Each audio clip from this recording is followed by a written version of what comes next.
Good early evening. I actually am in the mood to read tonight.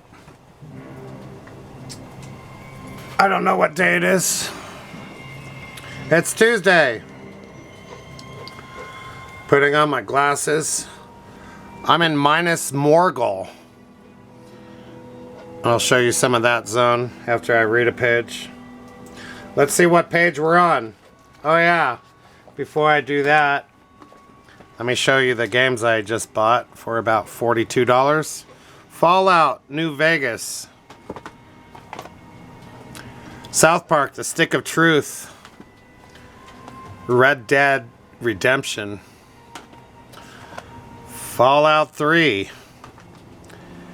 Red Dead Redemption Undead Nightmare.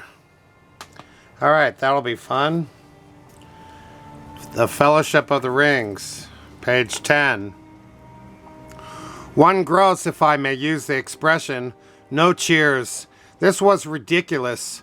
Many of his guests, and especially the Sackville Bagginses, were insulted, feeling sure they had only been asked to fill up the required number, like goods in a package. One gross indeed. Vulgar expression.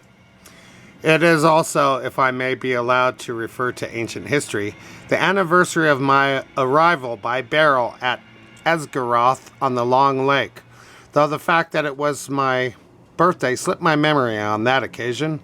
I was only 51 then, and birthdays did not seem so important. The banquet was very splendid, however, though I had a bad cold at the time, I remember, and could only say, "Thank you very much." I now repeat it more correctly. Thank you very much for coming to my little party. Obstinate silence. They all feared that a song or some poetry was now imminent, and they were getting bored. Why couldn't he stop talking and let them drink his health? But Bilbo did not sing or recite. He paused for a moment. Thirdly and finally, he said, I wish to make an announcement. He spoke this last word so loudly and suddenly that everyone sat up who still could. I regret to announce that, though, as I said, 11 years is far too short a time to spend among you, this is the end. I am going. I am leaving now. Goodbye. He stepped down and vanished. There was a blinding flash of light, and the guests all blinked. When they opened their eyes, Bilbo was nowhere to be seen. 144 flabbergasted hobbits sat back speechless. Old Odo Proudfoot removed his feet from the table and stamped. Then there was a dead silence until suddenly, after several deep breaths, every Baggins, Boffin, Took, Brandybuck, Grubb, Chubb, Burrows, Bolger, Bracegirdle, Brockhouse, Goodbody, Hornblower, and Proudfoot began to talk at once. It was generally agreed that the joke was in very bad taste, and more food and drink were needed to cure the guests of shock and annoyance.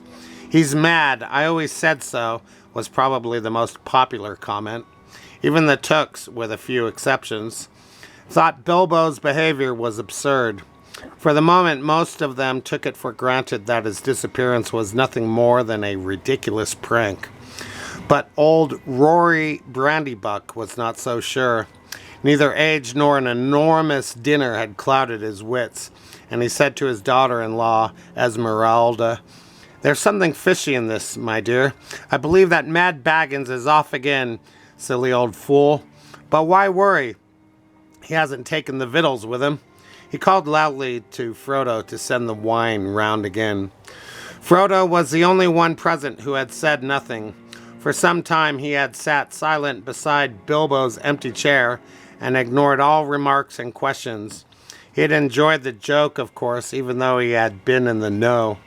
He had difficulty in keeping from laughter at the indignant surprise of the guests. But at the same time he felt deeply troubled. He realized suddenly that he loved the old hobbit dearly.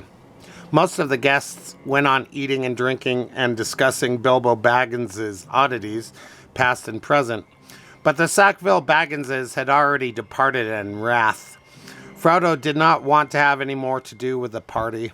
He gave orders for more wine to be served.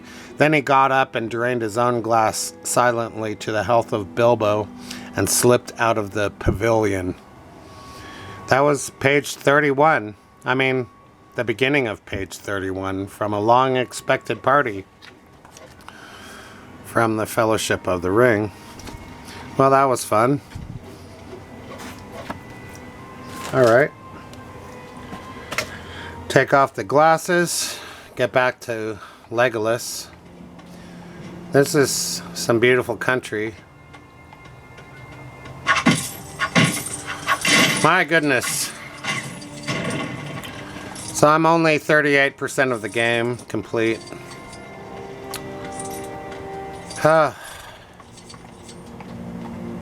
There are lots of secrets to be found.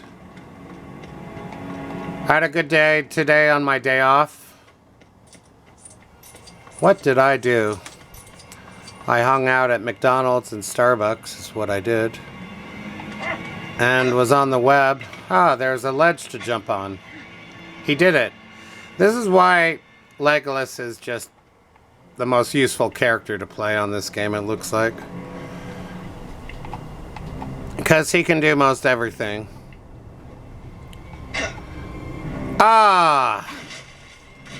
Well, that's going to be a chore. For the videos, I like to do the easy stuff. I don't want to look bad. I already look bad enough. Okay, there's that. Oh, a lily pad. Yeah, I was excited to read The Lord of the Rings just so I could see what would happen next. Even on that page we read, on the page I read, and you listened to, there are just minor details that you don't really notice in the movie.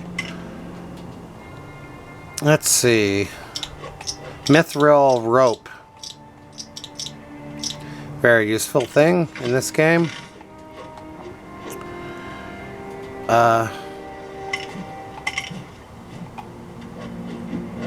There we go. Let's see what this does. Oh, it pulls over the lily pad. Minus Morgul is where I am. Oh, he bounces. The bouncing in this game is really fun.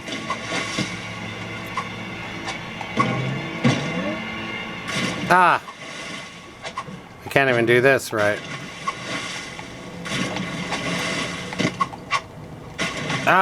Come on. It's so easy. I can't jump on a lily pad. Okay, when he lands, you press the X and he jumps up. I still can't do it.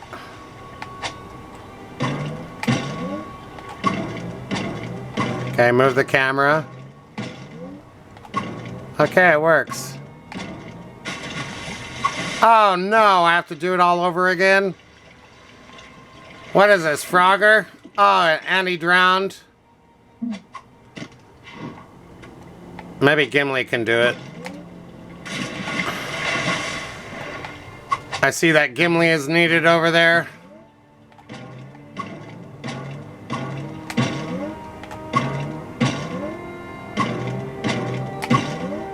He did it. Well, let's see what this is.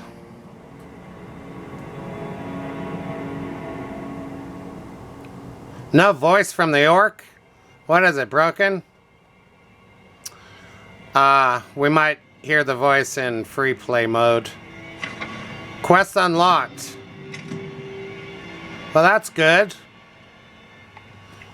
So, I have all these new games. That'll be fun to play. There's another investment in my YouTube channel.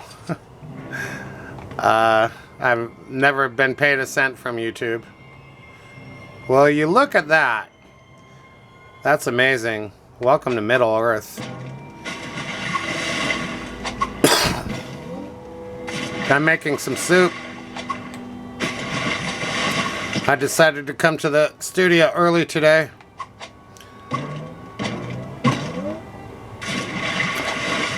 And thanks for watching my video. That's 10 minutes.